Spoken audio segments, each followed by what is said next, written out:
Start करते हैं lecture number 15A जो कि है कंट्रोलर। ओके, सबसे पहले कुछ डेफिनेशन ही देख लेते हैं। कंट्रोलर इज और अ कंपेंसेटर दोनों ही क्या करते हैं, सेम तरीके का काम करते हैं। वो इम्प्रूव करते हैं किसको, परफॉर्मेंस को इम्प्रूव करते हैं, पहली बात नंबर 1। और ठीक है ऑफ अ सिस्टम, और टू इम्प्रूव रेस्पॉन्स, ये नंबर 2। या तो वो परफॉर्मेंस सिस्टम की इम्प्रूव करते हैं या फिर उसके कैरेक्टरिस्टिक्स की रिस्पॉन्स को इम्प्रूव करते हैं। ओके, ये दो चीज़ें करते हैं कंट्रोलर और कंपेंसेटर दोनों ही। उनमें बहुत बेसिक सा डिफरेंस है, उसको अभी हम देखते हैं। ओके, तो ओवरऑल क्या है कि एक सिस्टम है, एक कंट्रोल सिस्टम है, उसकी क्वालिटी को अच्छा करने के लिए हम जिस चीज़ का इस्तेमाल कर रहे हैं वो हमारा कंट्रोलर या कंपेंसेटर है। कंट्रोलर के नाम में आता है टी। ओके, कंट्रोल टी से ठीक है टाइम, और कंट्रोलर में टाइम टी तो है ही। तो ये क्या करता है, टाइम रिस्पॉन्स की कैरेक्टरिस्टिक को इम्प्रूव करता है। तो ये याद करने का तरीका है कंट्रोलर और टाइम। और कंपेंसेटर जो बच गया वो हमारा फ्रीक्वेंसी रिस्पॉन्स की कैरेक्टरिस्टिक को इम्प्रूव करता है। ओके, तो कंट्रोलर टाइम रिस्पॉन्स कैरेक्टरिस्टिक्स को इम्प्रूव करता है और कंपेंसेटर फ्रीक्वेंसी रिस्पॉन्स कैरेक्टरिस्टिक्स को इम्प्रूव करता है। अब यहाँ पे एक पॉइंट और है दोनों के बीच में डिफरेंस का, कि controller and compensator are physically different. वो फिजिकली तो डिफरेंट होते हैं, मतलब दोनों के अंदर के एलिमेंट्स अलग होंगे, बट वो फंक्शनली लगभग सिमिलर ही होते हैं। क्यों? दोनों ही इम्प्रूव करने का काम कर रहे हैं। क्या चीज़? रिस्पॉन्स कैरेक्टरिस्टिक्स को इम्प्रूव करने का काम कर रहे हैं, इसीलिए फिजिकली डिफरेंट है बट फंक्शनली सिमिलर है। तो अब फिर डायरेक्टली स्टार्ट करते हैं कंट्रोलर। ये तो हमने डिफरेंस देखा, थोड़ा सा कंपैरिजन देखा। अब हमारे कंट्रोलर जो होते हैं बड़े ध्यान से सुनेंगे, दो तरीके के हो सकते हैं, डिसकंटिन्यूस टाइप और कंटिन्यूस टाइप। इनको हम प्रेफर करते हैं, इनको प्रेफर नहीं करते हैं। ओके, तो इसमें क्या होता है, एब्रप्ट चेंज होता है। जैसे कि स्टेप है, ये स्टेप है, ये आपका क्या हो गया ऑफ और ये हो गया ऑन। ये जो चेंज आया ऑफ से ऑन का, ये एक एब्रप्ट चेंज कहलाएगा। और ये इस तरीके का चेंज जो होता है इसे कहते हैं ग्रेजुअल चेंज। ओके, तो डिसकंटिन्यूस कंट्रोलर में हमारा अब्रप्ट चेंज देखने को मिलता है। तो सबसे पहला ही इसका टाइप होता है ऑन ऑफ या फिर टू पोजीशन कंट्रोलर। इसमें ओनली टू पोजीशन होती हैं, जैसे कि स्टेप के अंदर होती हैं। ये स्टेप है जैसा, तो इसमें टू पोजीशन है, तो ऐसे यहाँ पे टू पोजीशन होती हैं ओनली, इसलिए इसका नाम टू पोजीशन कंट्रोलर या फिर on off controller. Number 2 is floating controller और मल्टी पोजीशन कंट्रोलर। ये फ्लोटिंग होता है, इसका मतलब कि यहाँ पे दो से ज़्यादा स्टेट्स हमारी पॉसिबल हो सकती है। ओके, बट होगा यहाँ पे एब्रप्ट चेंज ही कुछ इस तरीके से। ये क्या है कि काफ़ी सारी स्टेट्स है, एक स्टेट, दो। अब यहाँ से वो नीचे जाने के बजाय जैसे ऐसे नीचे जाता और ऐसे आगे जाता, ये 3, ये 4, ऐसे बहुत सारी स्टेट्स हो गई, बट फिर भी है एब्रप्ट चेंज ही। तो ये हो गया। अब जो हमारे कंटिन्यूस कंट्रोलर होते हैं उसमें क्या होता है कि वो भी लगभग हमारे बेसिक 3 तरह के होते हैं, प्रोपोर्शनल, डेरिवेटिव, इंटीग्रल। ओके, और जब इन्हीं को मिला देते हैं तो वो बन जाता है कंपोजिट कंट्रोलर। कंपोजिट वो भी कंटिन्यूस कंट्रोलर। जैसे कि अब यहाँ पे एक पॉइंट और इम्पॉर्टेंट है कि जो हमारा प्रोपोर्शनल होता है वो हमारा एक बेस की तरह काम करता है, कि अगर जब इनका कॉम्बिनेशन बनाएंगे तो वहाँ पे प्रोपोर्शनल कंट्रोलर का मौजूद होना बहुत ज़्यादा ज़रूरी है। ओके, तो आप P+D कंट्रोलर बना सकते हैं, P+I बना सकते हैं और P+I+D तीनों को बना सकते हैं। ओके, बट कभी भी आपको I+D कंट्रोलर नहीं मिलेगा, इसीलिए मैंने बोला कि एज अ बेस काम करता है आपका प्रोपोर्शनल कंट्रोलर। उसके बाद ये जो हमने देखे थे डिसकंटिन्यूस कंट्रोलर, इधर वाले ये जो ऑन ऑफ कंट्रोलर है, ये एज अ बेस या फिर क्या बोलेंगे, मतलब बेस ही काम करता है किसके लिए, प्रोपोर्शनल कंट्रोलर के लिए। या बोलेंगे कि इसका एक नेचुरल एक्सटेंशन है प्रोपोर्शनल कंट्रोलर। जब आप ऑन ऑफ कंट्रोलर को एक्सटेंड करके बनाते हैं, उसमें कुछ चेंजेस करके इम्प्रूव करके बनाते हैं, तो वो आपका प्रोपोर्शनल कंट्रोलर बनाता है। इसी तरीके से फ्लोटिंग कंट्रोलर को जब चेंज करते हैं तो वो आपका क्या बनाता है, वो आपका इंटीग्रल कंट्रोलर बनाता है। ओके, डेरिवेटिव का बेस नहीं है। तो ये इस तरीके से हो गया कि आपका डिसकंटिन्यूस में ऑन ऑफ और फ्लोटिंग, और दोनों ही अपग्रेड होकर क्या बनते हैं, प्रोपोर्शनल और इंटीग्रल। और फिर आपका कंटिन्यूस में प्रोपोर्शनल, इंटीग्रल और डेरिवेटिव, और कंपोजिट में उनका कॉम्बिनेशन। ओके, इस तरीके से। तो इसको पॉज करके देख लेंगे, इंपॉर्टेंट है सारे टाइप्स यहाँ पे देखना। उसके बाद आगे चलते हैं एक्सटेंशन ऑफ, ठीक है, ये वही चीज़ हो गई कि extension of on off controller is proportional controller और floating controller is integral controller. अब सबसे पहले देखते हैं ऑन ऑफ कंट्रोलर। तो यहाँ पे सबसे पहले कुछ बेसिक चीज़ मैं पहले बता दूँ आपको कि A(t) जो होता है वो हम आउटपुट के लिए लिखेंगे, E(t) लिखेंगे हमारा इनपुट के लिए। ओके, तो यहाँ पे क्या हो रहा है, आउटपुट ऑफ द कंट्रोलर, इसको A और T बोला है। जब ET हमारा जो इनपुट है वो नॉट इक्वल टू 0 होगा, मतलब वो मौजूद होना चाहिए। ओके, उसका प्रेजेंस होना चाहिए। नॉट इक्वल टू 0 का क्या मतलब है कि प्रेजेंट है। तो जब वो मौजूद होगा उस केस में आपका दो कंडीशन हो सकती है कि जो आउटपुट है या तो वो 100% हो या वो 0% हो। दोनों ही पॉसिबल हो सकता है, 0 भी हो सकता है, 100 भी। ओके, तो ए टी यहाँ पे क्या होगा, अनडिफाइंड हो जाएगा अगर आप ई टी को जीरो कर दोगे। आप इनपुट को अगर जीरो कर देते हो, इफ़, ठीक है, इनपुट को जीरो कर दोगे तो आपका ए टी अनडिफाइंड हो जाएगा, जो कि डिजायरेबल नहीं है। This is non desirable. आपको आउटपुट चाहिए तो ये वो कंडीशन लिखी है, तो आप इनपुट देते हो। ओके, जैसे यहाँ पे है कि दोनों ही कंडीशन में E T not equal to zero, not equal to zero है। Okay, E T should be not equal to zero. अब यहाँ पे एक आउटपुट आपको ऑफ मिला है, मतलब 0% मिला है, और एक आपको एकदम से अब्रप्ट चेंज, इसको क्या बोलेंगे, अब्रप्ट चेंज, या सिंपल सी भाषा में एकदम से चेंज हो गया, तो आपको फिर ये ऑन पे चला गया। तो ये एक तरीके से ग्राफ किसका, ए टी का। और इस एक्सिस पे क्या है, ई टी। इस पे क्या है कि आप जैसे जैसे आगे बढ़ रहे हो आपका इनपुट आपको मिल रहा है, इनपुट में चेंज होता जा रहा है। इस तरफ जैसे जैसे आप आगे बढ़ रहे हो आपको क्या हो रहा है, आउटपुट मिल रहा है, और आउटपुट में फिर बताया जा रहा है कि इनपुट में चेंज होने से आउटपुट आपका कैसे चेंज हो रहा है। एग्जाम्पल है आपका किसका, ऑन ऑफ कंट्रोलर का, आपका thermostat. Thermostat is an example of on off controller. Okay, आगे चलते हैं, इंपॉर्टेंट बात थी। अब इसी के संग साथ में देख लेते हैं मल्टी स्टेट कंट्रोलर।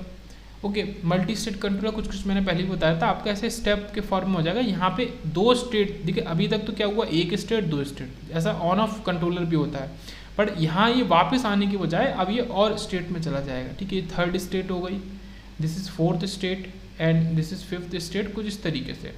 ओके, तो ये इस तरीके से बनता है। यहाँ पे क्या हो रहा है कि जो मल्टी स्टेट कंट्रोलर है इसके लिए हम क्या ले रहे हैं, यहाँ पे D upon D T A T को ले रहे हैं। ठीक है, डिफ्रेंशिएशन ऑफ आउटपुट को, तो वो आपको ऐसी अलग अलग वैल्यूज देगा। ये यहाँ से मान लो 0% शुरू होगा, और एक इंपॉर्टेंट बात और कि यहाँ पे ई टी पूरे के लिए नॉट इक्वल टू जीरो है, मतलब ई टी प्रेजेंट है। यहाँ 0%, फिर 25%, 50%, 75%, 100%। ज़्यादा छोटे ग्रुप्स भी हो सकते हैं, 0 से 10%, 10 से 20, 20 से 30, 40, 50, 60, 70, 80, 90 एंड 100%। तो इतनी स्टेट्स भी हो सकती है, उसका नाम ही है मल्टी स्टेट कंट्रोलर। अब यहाँ पे क्या प्रॉब्लम हो जाती है कि ये ऑसिलेशंस को क्रिएट कर देता है, ये बहुत सारी स्टेट बनने की वजह से यहाँ पे ऑसिलेशंस हमारे क्रिएट हो जाते हैं, तो it leads to oscillation. Okay, ये इसका ड्रॉबैक है। आगे चलते हैं कि disadvantage of discontinuous controller is that discontinuity leads to oscillation. तो ये जितनी डिसकंटिन्यूटीज़ हैं ये ऑसिलेशंस को क्रिएट कर देती हैं, and it are use for domestic purpose only, इसीलिए इसको केवल डोमेस्टिक पर्पज में यूज़ किया जाता है, या फिर बोले तो फर्स्ट ऑर्डर सिस्टम्स में यूज़ किया जाता है, जो सिंपल सिस्टम्स होते हैं। ओके, ये जो हमारा मल्टी स्टेट कंट्रोलर है।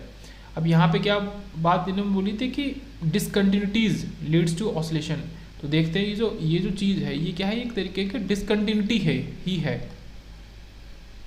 ये जो पॉइंट है, मान लो ये t इजकल टू 1 होता है, तो t इजकल टू 1 नेगेटिव और 1 पॉजिटिव पे आपकी डिफरेंट वैल्यू मिल रही है। 1 नेगेटिव पे आपका ये स्टेट 2 है और 1 पॉजिटिव पे स्टेट 3 है।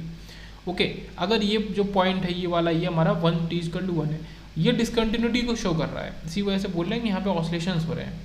ओके, आगे पढ़ते हैं। Discontinuous controller exhibit oscillations. ठीक है, ये डिसकंटिन्यूअस कंट्रोलर जो होते हैं ये दोनों ही जो होते हैं, आपका बेसिक वाला और ये मल्टी स्टेट वाला, दोनों में ऑसिलेशंस होते हैं।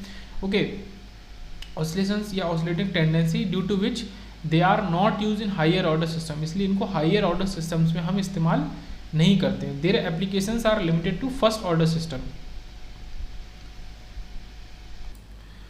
तो इसके आगे देखते हैं, ये तो हमने थ्योरेटिकल पार्ट थोड़ा सा पढ़ा। अब इस ऑन ऑफ कंट्रोलर को हम कन्वर्ट कैसे करते हैं पी कंट्रोलर में या प्रोपोर्शनल कंट्रोलर में, वो देखते हैं। अगर हम क्या करें, इसी हमारे ऑफ स्टेट का मिडिल पॉइंट को जोड़ दें किससे, ऑन स्टेट के मिडिल पॉइंट से, तो ये आपको एक रैंप बनता हुआ दिखेगा। तो यही प्रोपोर्शनल कंट्रोलर का साइन है। प्रोपोर्शनल कंट्रोलर क्या है, जैसे कि अगर लीनियर प्रोपोर्शनलिटी की बात करी जाए तो लीनियर प्रोपोर्शनलिटी किसी में होगी तो फिर कैसा होगा, वो इसी तरीके से होगा, ये उसी को शो कर रहा है। ओके, इस तरीके से चेंज कर दिया। और अगर हमें किसको करना है, जो हमारा मल्टी स्टेट कंट्रोलर है उसको इंटीग्रल कंट्रोलर में चेंज करना है, तो हमने सेम स्टेप उसमें भी फॉलो किया, बट वो स्टेप एक्सटेंड हो गया, वो आपका नीचे की स्टेट से लेके बढ़ते बढ़ते बढ़ते बढ़ते और उसको मिडिल स्टेट पे जोड़ दिया लास्ट वाले का। तो ये आपका इंटीग्रल कंट्रोलर की तरह है। यहाँ पे क्या करते हैं कि हम AT को ना लेके d/dt AT को लेते हैं। उससे क्या होता है कि जब हम लिखते हैं AT और इसमें d/dt को दूसरी तरफ भेज देते हैं, तो ये क्या बन जाता है, ET का एक तरीके से बोला जाए तो इंटीग्रेशन बन जाता है। इधर का डिफरेंशिएशन दूसरी तरफ, ये ET के इक्वल है मान लो, तो ये d/dt दूसरी तरफ जाके क्या बन जाएगा, इंटीग्रेशन बन जाएगा। तो ये आपका इंटीग्रल कंट्रोलर बन जाएगा। अब स्टार्ट करते हैं अपना कंटिन्यूस कंट्रोलर के बारे में यहाँ से। ओके, प्रोपोर्शनल कंट्रोलर और इंटीग्रल कंट्रोलर को यहाँ देखेंगे इस लेक्चर में, उसके बाद नेक्स्ट में देखेंगे आगे के।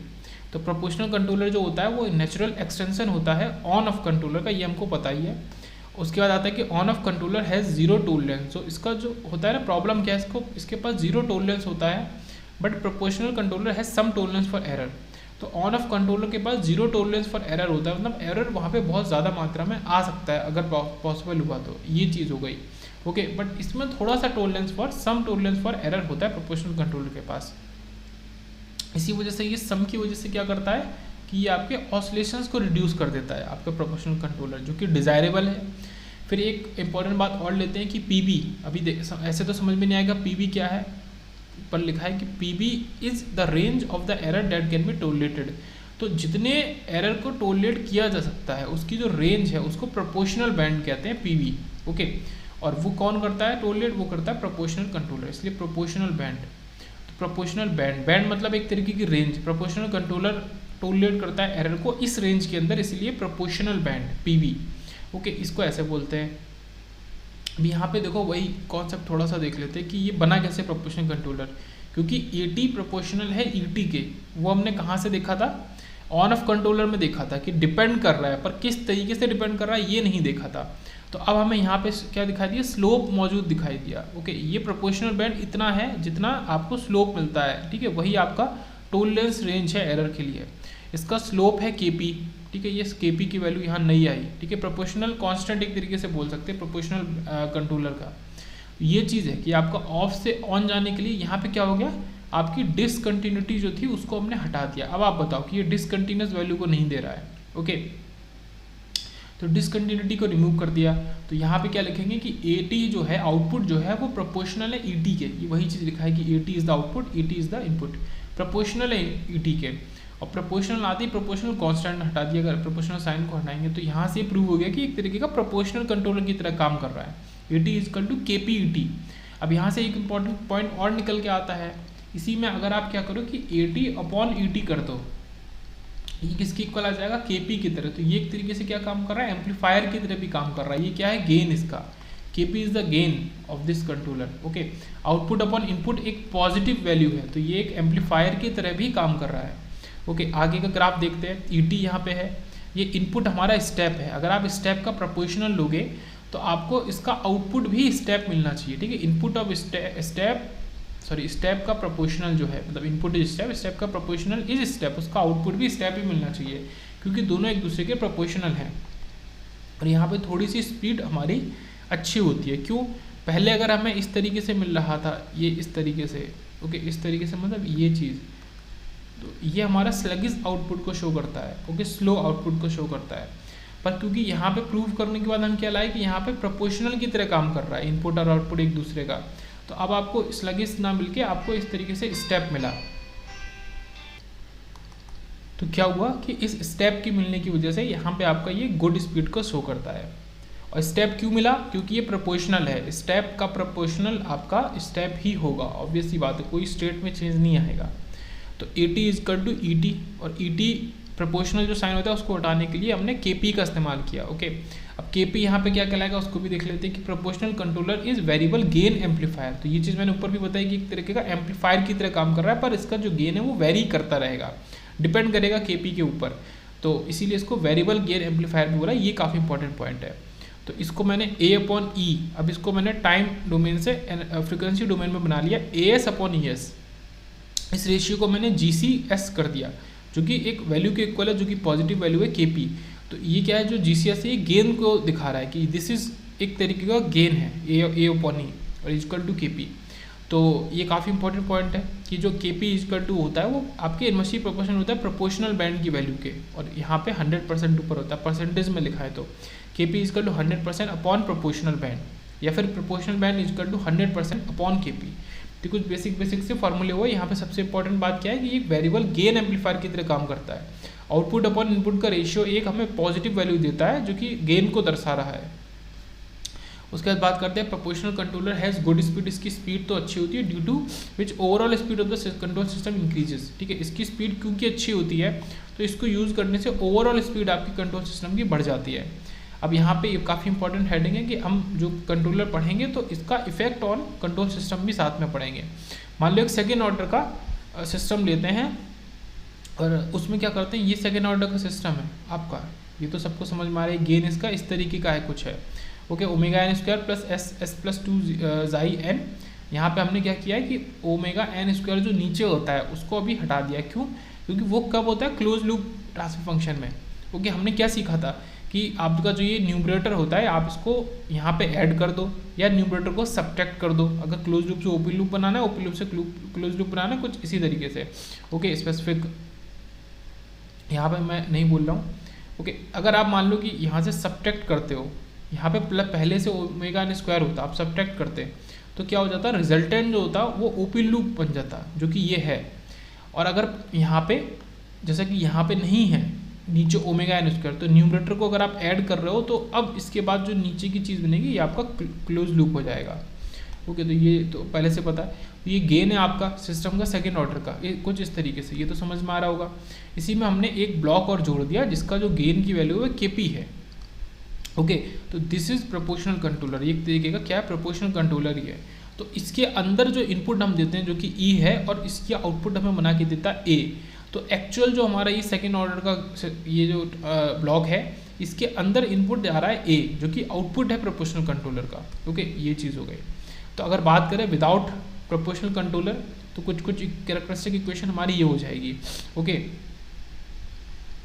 कैरेक्टरिस्टिक इक्वेशन वैसे भी कैसे बनती है, 1 प्लस करके, तो 1 प्लस ओमेगा एन स्क्वायर। अब नीचे कुछ भी जो मौजूद था उसमें ओमेगा एन स्क्वायर नहीं था, पर ये जब इधर 1 में जाके मल्टीप्लाई हुआ इक्वल टू 0, तो ओमेगा एन स्क्वायर हमेशा अपने आप ही साथ में आ गया।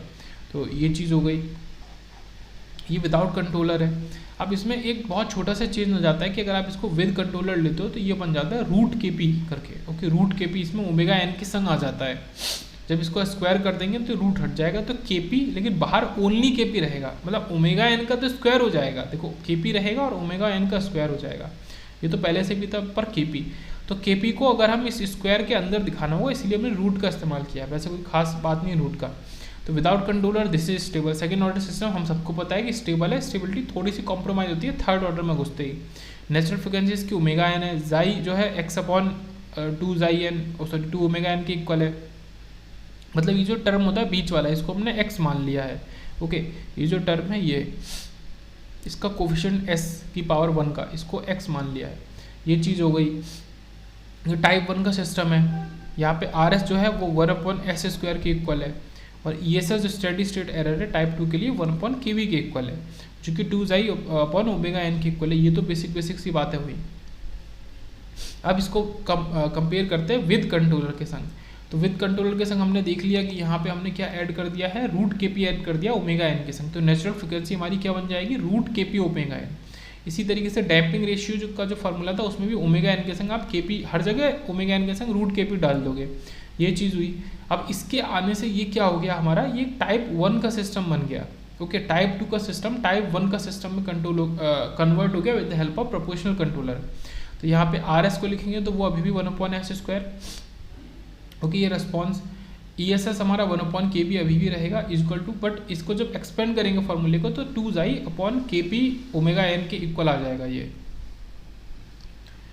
अब क्योंकि यहाँ पे डिनोमिनेटर के ESS के डिनोमिनेटर में आपका kp आ गया, तो आपको साफ साफ दिख रहा है कि ESS के तो ये इनवर्सली प्रोपोर्शनल है, तो kp के बढ़ाने से ओमेगा एन तो उसके साथ में इधर, तो नेचुरल फ्रिक्वेंसी हमारी बढ़ जाएगी, क्योंकि अब जो ओमेगा एन डैश है वो है रूट kp ओमेगा एन।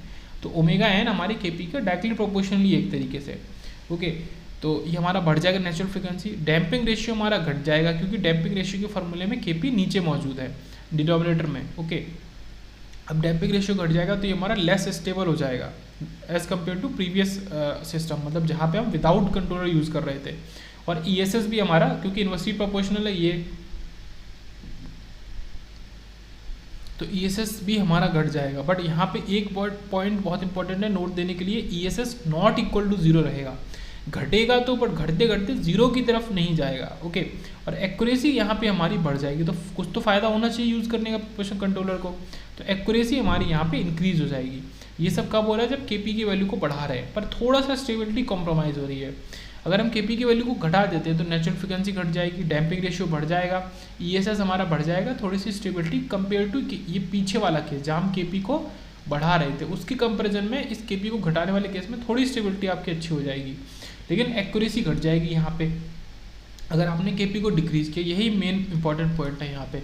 आप कंट्रोलर को यूज ही क्यों कर रहे हो? एक्यूरेसी को लेने के लिए। अगर आप कंट्रोलर को यूज भी करो और एक्यूरेसी मिले भी नहीं तो फ़ायदा क्या है? तो केपी को कम नहीं रखना।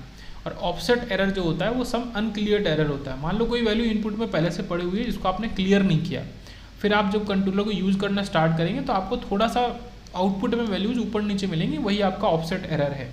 ओके, तो अनक्लियर्ड एरर है, कोई चीज़ अगर आपने अनक्लियर्ड नहीं करी। उसके बाद आता है कि यूजिंग प्रोपोर्शनल कंट्रोलर आपका ट्रांजिएंट रिस्पॉन्स को अगर आप इंप्रूव करते हो तो फिर स्टेडी स्टेट रिस्पॉन्स आपका घट जाता है, डिग्रेड हो जाता है। इसका क्या मतलब है? आप दोनों ही चीज़ को एक साथ इंप्रूव नहीं कर सकते। दिस कंट्रोलर अलोन कांट, ठीक है, इंप्रूव, ये लिखा है, कांट इंप्रूव एवरीथिंग। तो ये कंट्रोलर के बारे में स्पेसिफिक बात कही जाती है कि ये कंट्रोलर इस चीज़ को इंप्रूव कर सकता है, ये कंट्रोलर उस चीज़ को इंप्रूव कर सकता है। तो दोनों ही चीज़ को इंप्रूव कर सकता है कि नहीं, अभी आगे भी देखेंगे कौन सा कंट्रोलर कर सकता है। तो स्पेसिफिक ये कंट्रोलर तो नहीं कर सकता, ठीक है। अगर आप इससे ट्रांजिएंट रिस्पॉन्स के बारे में देखेंगे कि उसको इंप्रूव कर दे हम, तो आपका स्टेडी स्टेट रिस्पॉन्स वहाँ पे घट जाएगा, एंड वाइस वर्सा। अगर आप स्टेडी स्टेट को इंप्रूव करना चाहेंगे तो आपका ट्रांजिएंट रिस्पॉन्स घट जाएगा। उसके बाद बात करते हैं more over, okay, steady state error can't become zero. यहाँ पे ये चीज़ हमने पहले ही देख ली थी कि स्टेडी स्टेट एरर जीरो नहीं हो सकता। The residual error is called offset error. जो हमने ऊपर ऑफसेट एरर देखा था वही आपका रेसिडुअल एरर है, जो बचा हुआ एरर है। And hence proportional controller alone is not use. इसी वजह से, क्योंकि यहाँ पे ऑफसेट एरर होता है, इसी वजह से हम प्रोपोर्शनल कंट्रोलर को अकेले इस्तेमाल नहीं करते। अब देख लेते हैं इंटीग्रल कंट्रोलर, जिसको हम रीसेट कंट्रोलर भी बोलते हैं, ठीक है। ये काफ़ी इंपॉर्टेंट पॉइंट है, इसको हम रीसेट कंट्रोलर भी बोल देते हैं। तो it is a natural extension of multi position multi state controller. ये हमने पहले ही देखा, ठीक है। मल्टी पोजीशन और मल्टी स्टेट कंट्रोलर का ये नेचुरल एक्सटेंशन है। तो ये मैंने पॉइंट वहाँ पे भी थोड़ा सा डिस्कस किया था कि आप जो कर रहे हो एटी का डिफ्रेंशिएशन कर रहे हो, तो ये इस तरीके से है कि differentiation of a t is proportional to e t. अब अभी तो ये कहीं से इंटीग्रल कंट्रोलर की तरह काम नहीं कर रहा है, ये तो प्रोपोर्शनल है। अब हमने क्या किया, इस डी को डी को दूसरी तरफ कर दिया, तो एटी एक्चुअल में क्या हो गया, इनपुट के इंटीग्रेशन का प्रोपोर्शनल हो गया। Okay, a t proportional to integration of input, इसीलिए इसको इंटीग्रल कंट्रोलर बोला जाता है। अब आपको दिखाना भी पड़ेगा, प्रूव करना पड़ेगा कि ये इंटीग्रेशन कर रहा है। मान लो इनपुट हमने लिया स्टेप, क्या ये चीज़ क्या है, स्टेप, इसका एम्पलीट्यूड ये 1 है, ये इनपुट है। अब इसका इंटीग्रेशन क्या देगा, रैंप। तो आपको आउटपुट में इस तरीके के लाइंस मिलनी चाहिए जिनका स्लोप होगा, ठीक है। इसका स्लोप 1 है, नीचे वाले का 0.5, इसका 2, अलग अलग स्लोप। अब जैसे ही यहाँ पे स्लोप आ गया, इसका मतलब ये क्या हो गया, स्लो और स्लगिश हो गया। तो जो इंटीग्रल कंट्रोलर होता है वो हमारा थोड़ा ज़्यादा ही स्लो और स्लगिश होता है as compare to proportional controller. ये इंपॉर्टेंट पॉइंट है। उसके बाद आता है कि d/dt, a t proportional to e t. A t किसके इक्वल हो गया, इंटीग्रेशन ऑफ ईटी dt, ये वही चीज़। अब यहाँ पे प्रोपोर्शनलिटी का साइन यहाँ पे भी हटाना है, पर इसको हम प्रोपोर्शनलिटी का साइन तो हटा रहे हैं, पर इसको केपी नहीं बोलेंगे क्योंकि ये इंटीग्रेशन हो रहा है इधर, इसको क्या ही बोलेंगे। ये टाइम डोमेन की इक्वेशन, और फ्रीक्वेंसी डोमेन में जो लिखेंगे तो इसको एज अ गेन शो करेंगे, GCS equal to AS/ES equal to KI/S। तो जब इसको फ्रीक्वेंसी डोमेन में लिखेंगे तो ये जो इंटीग्रेशन है ये आपका 1/s को इंक्लूड कर देगा। ये सबको पता होना चाहिए लाप्लास ट्रांसफॉर्म से या फोरियर ट्रांसफॉर्म से। जब आप इंटीग्रेशन को इसमें फ्रीक्वेंसी डोमेन में लिखते हैं तो आप डिवाइड बाई एस करते हैं, और आप जब डिफरेंशिएशन को लिखते हैं तो मल्टीप्लाई बाई एस करते हैं। ओके, तो वहाँ पे केपी मौजूद था, यहाँ पे एक नई चीज़ आ गई। तो ये जो KI है ये किसका रेसिप्रोकल है, TR का। इसको हम रीसेट टाइम लिखते हैं, ठीक है। रीसेट टाइम बोल के इंट्रोड्यूस करते हैं कि दिस इज रीसेट टाइम। तो प्रोपोर्शनल या फिर sorry reciprocal of KI is आपका TR, reset time. The constant which is coefficient of S, जो S का कोफिशिएंट है उसी को हम टाइम कॉन्स्टेंट कहते हैं। तो ये जो 1/s नीचे है इसका कोफिशिएंट क्या है, TR, यही आपका टाइम कॉन्स्टेंट है। And constant which is numerator of S is a gain constant is, ठीक है। और जो S का न्यूमरेटर है उस कांस्टेंट को हम गेन कांस्टेंट कहते हैं, जो कि हमारा KI है। ओके, क्यों, क्योंकि KI न्यूमरेटर के सॉरी गेन, ये जो S है इसके ऊपर आता है, न्यूमरेटर में आता है, इसको गेन कांस्टेंट कहते हैं। और इसी KI को जब हम टाइम कांस्टेंट बना देंगे, TR बना देंगे रीसेट टाइम, तो ये टाइम हमारा टाइम कांस्टेंट हो जाएगा, ठीक है। टाइम कांस्टेंट हमारा मौजूद होता है डिनोमिनेटर में, और गेन कांस्टेंट मौजूद होता है हमारा न्यूमरेटर में। फिर बात करते हैं reset time is the time at which output reaches to its input value, command value. Reset time का मतलब ही क्या है, रीसेट टाइम वो टाइम है कि आउटपुट आपका वापस से इनपुट वैल्यू के बराबर हो जाए। ओके, जो इनपुट वैल्यू या फिर कमांड वैल्यू जो हमने कमांड दी है।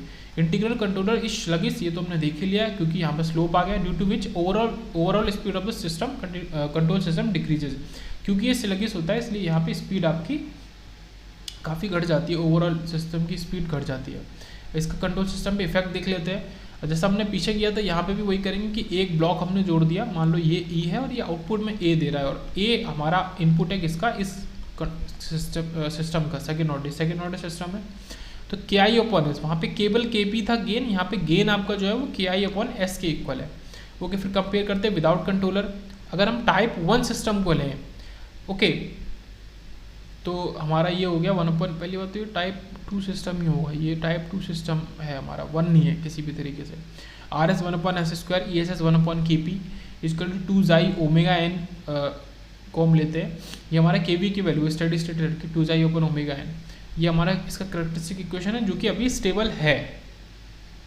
ओके, अब इसमें चेंज क्या किया कि विद कंट्रोलर भी अभी तो टाइप 2 ही है, यहाँ पे स्टेडी स्टेट एरर 0 में हो जाएगा। तो मैंने इस पॉइंट को वहाँ पे बोला था कि इसको इंपॉर्टेंट नोट करेंगे कि वहाँ पे स्टेडी स्टेट एरर प्रोपोर्शनल के अंदर 0 नहीं हो सकता, वो घटेगा और ज़्यादा घटेगा, बट 0 नहीं हो सकता।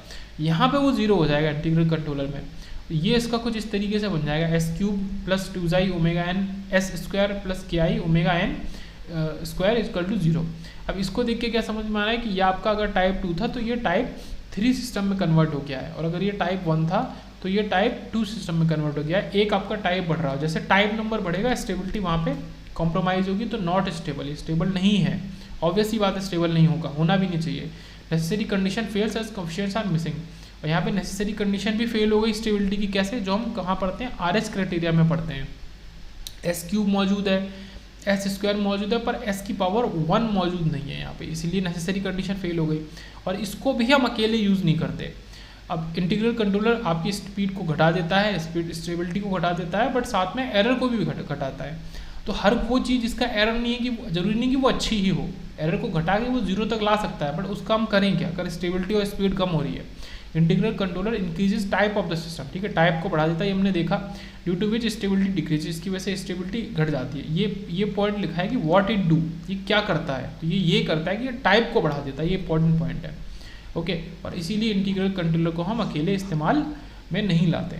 ओके, फिर देखेंगे लेक्चर 15 भी, उसमें डेरिवेटिव कंट्रोलर और कंट्रोलर को एंड करेंगे।